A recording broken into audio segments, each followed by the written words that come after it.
YouTube చూసే మహా ప్రేక్షకులకు, అమర ప్రేమికులకు నా యొక్క నమస్కారములు. ఈరోజు మరుగుమందు నాన్న. ఈ మరుగుమందు మా ఇంటి దగ్గరకు వచ్చి మమ్మల్ని సంప్రదించి తీసుకొని వెళ్ళగలరు. ఈ మరుగుమందు పెట్టిన కేవలము 2 రోజుల్లో మీ వశమైపోతారు. ఈ మరుగుమందు మంచి కొరకు మాత్రమే వాడాలి. మరియు ఏ సమస్య ఉన్నా మాకు సంప్రదించండి. పురుషులకు, స్త్రీలకు ఏ సమస్య ఉన్నా మాకు సంప్రదించి సమస్యను పరిష్కరించుకోగలరు.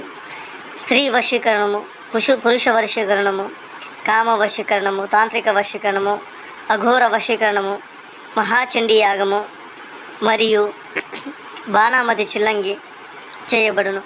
ఆస్తి తగాదాలున్న, కోర్టు సమస్యలు, ప్రేమ సమస్యలు, ఏ సమస్య ఉన్నా మమ్మల్ని సంప్రదించండి. ఆరోగ్యాలతో వర్ధిల్లండి.